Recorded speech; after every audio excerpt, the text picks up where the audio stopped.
Now on Denver 7 News, the Avs have done it. The Colorado Avalanche are Stanley Cup Champions!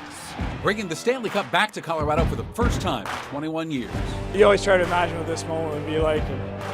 It's never even close when you actually get to hoist that trophy. Now it's time for the celebration. We got the cup!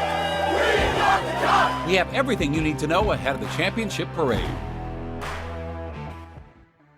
5 seconds to go. Up it comes to the line. Colorado has won the Stanley Cup. We can't say it enough, so I'm going to say it again. The Colorado Avalanche are your 2022 Stanley Cup champions. They won last night, Game 6, 2-1, keeping all of Colorado the edge of their seats until that final second. And the Cup has made it safe and sound back to Colorado, along with the entire team. They landed back in Denver just before 2 this afternoon, and you can see Gabe Landeskog walking off the plane first while carrying the Cup, and then in true hockey fashion, he had to hoist it above his head. I can't get enough of that. So great. All right, thanks very much for joining us for Denver 7 News at 6 tonight. I'm Shannon Ogden. I'm Ann Trujillo. What an absolutely perfect ending to an incredible season for the Colorado Avalanche last night. One for the books, indeed. Let's get right over to our sports director, Lionel Bienvenu, to break it all down again. Lionel? Did you guys say safe and sound? Well, I don't know about that. After what the Stanley Cup went through to get here today, as Nick Aubé-Kubel dropped it on the ice last night as he came in hot for the team picture, and boom, there it is. That left a mark. You can clearly see the dent as Nazem Kadri lifted the cup, and when they got back to DIA today and lifted the cup again, you can see that dent. That thing is really damaged. If there is such a thing, the cup repairman has got to do some work. The cup also went through a night of celebration and partying in the dressing room and the champagne showers, and Nate McKinnon drinking something from the cup. Yeah, well, and then the cup, apparently, as we showed you before, spent the night with Eric Johnson. But look, these scenes are so good, filled with so much joy and just pure happiness. After struggling through the last 5 years, the worst team in the league in 2017, knocked out of the playoffs in round 2 3 years in a row, only to come through this year with one of the best seasons and one of the best playoff runs in history. Our Nick Rothschild got so many great one-on-one interviews with the Avs on the ice last night, and Eric Johnson was one of the best. I hope I'm not going to wake up and this isn't real, but I'm pretty sure it's real. I'd pinch you, but I think you'd punch me. No, I wouldn't. This is amazing. It's just so special, and I'm just so happy, like I said, to see all these champions, and especially to do it with Nate, EJ, Conf, do it with the coaches that were here through the tough times, but it's just really special. It doesn't really feel real yet. It's surreal, and it's incredible. I mean, Stanley Cup champs, you dream about that your whole life. That's the best part, just winning it with your teammates. You know, watching my dad touch the cup, it's just surreal, and super grateful that we won it. Oh, so many great sights and sounds from winning the cup. So much more to show and tell. And we'll do that with Coach Jared Bednar and the Conn Smythe Trophy winner, Cale Makar, coming up later in sports, guys. Looking forward to it. Thank you. And the messages, they were heartwarming, hilarious, hot. Twitter is on fire after the Avs win. and for those of us who didn't have all day to scroll through social media, Denver 7's Jacqueline Allen did and put the best of the best together. If you're not losing your mind locker room style, drinking the Avs Kool-Aid or champagne straight from Lord Stanley's cup, It tastes so good. maybe social media can help explain. This isn't just about cheering for hockey, even though I gotta admit, that is fun to watch. I feel like I'm dreaming. I hope I'm not going to wake up and this isn't real, but I'm pretty sure it's real. It's about a lifelong dream come true.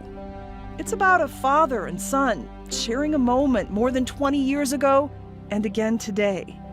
It's about children seeing someone who looks like them becoming a legend. Maybe even a sportscaster falling in love.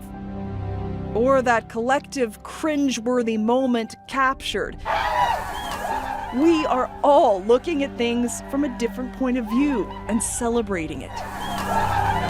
Maybe saying, Alexa, play We Are the Champions. or having no words. This transcends a game or a team because it's really about our spirit. All of us united in divided times.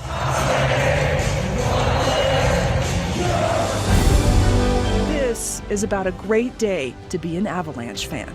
Jacqueline Allen, Denver 7. Oh, Jacqueline, that was wonderful.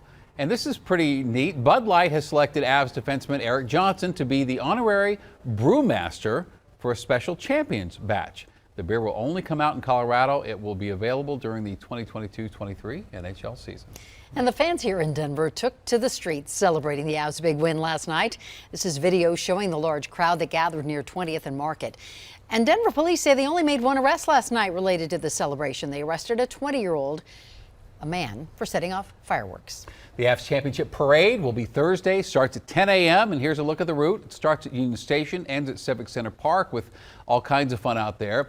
You're encouraged to get a spot along that route early. Civic Center Park will open to the public at 5 in the morning, and you can also watch the parade right here on Denver 7. We're going to partner with Altitude Sports for the most comprehensive coverage of the parade, and our coverage starts at 4:30 a.m. And Avs fans, they're ready to buy their Stanley Cup Champions gear. Some were able to get T-shirts even last night. Others went out to get their gear today, and we went to the Dick's Sporting Goods at Park Meadows in Lone Tree to see how many fans were there. And some of the people we spoke to planned their shopping trips last night, getting there very early this morning. And I got to wake up in the morning, get to Dick's, and get some shirts. So, yeah, it's always priority. So, yeah, we were really excited. We came in from Castle Rock. We got in, checked out all the shirts, and I had to send my family pictures of the shirts so everybody could pick out what they want. So, yeah, it's a big deal. And you can also buy your gear online, but even if you pay for rush shipping, it may not make it in time for Thursday's parade. And now Denver is officially Hockeytown, USA, and not just because of the Avs. Denver 7's Russell Haythorne explains why. Yeah, it is no exaggeration to say Denver could be considered the new Hockeytown, USA, with not just one title, not two, but 3 championships in 1 year, 1 state, and 1 city. The East High Angels skating their way into hockey history by winning the 2022 Colorado State Championship and then going on to win the high school national championship in Dallas. In the championship game, we were behind the whole game and then, scored in the third and then went ahead in the third. It was awesome playing hockey, especially with all the fans of the community coming around us. The players say the state championship at Ball Arena was incredible. That game was the coolest game of my life. I wasn't nervous, and then took like one stride, I walked out, everything's shaking, and I was expecting a good amount of people. And I walk out and it's just like a sea of red. Walking out of the tunnel, I knew we would have a good crowd because we had a good crowd for the quarterfinal and the semifinal game. And I took 3 strides on the ice and I looked up and there was 3-4 sections just packed with red. It was just surreal. For the University of Denver Pioneers, a trip to the Frozen Four netted them a record-tying 9th NCAA title for one school. Unprecedented success. That's why I came here to Denver to win hockey games and be in the national tournaments. These East High players, like the rest of us, were glued to the Avs during the Stanley Cup playoffs. Big Avs fans. Last night our group chat was blowing up, celebrating a little bit. It was pretty surreal. I didn't stop smiling for about 2 hours. And this East High team sharing the same kind of cohesive energy and camaraderie as the Avs. I've been on teams that fight, always someone arguing. This one just, everything was smooth. Everyone's always laughing, having a fun time. And isn't it fitting that East High sits right off of Detroit Street, a city that typically takes the title of Hockeytown, USA. Denver's Hockeytown, I'd say right now. Hockeytown, USA. Denver is Hockeytown, USA. Denver is Hockeytown, USA. Now it is most definitely Denver. More titles than anybody this year. And there's even a fourth. The Avs Pee Wee team won the Quebec International Tournament this year. A new crop of talent that could be performing here at Ball Arena for decades to come. I'm Russell Haythorne, Denver 7. My name is Neil Wallia. I'm a progressive Democrat. I'm running for Congress in Colorado's 1st Congressional District. David versus Goliath. Meet the candidates taking on Colorado's incumbents in tomorrow's primary. Plus, from Amazon to Uber, delivery has never been easier in Colorado. Up next, why Coloradans will soon be paying more for the convenience.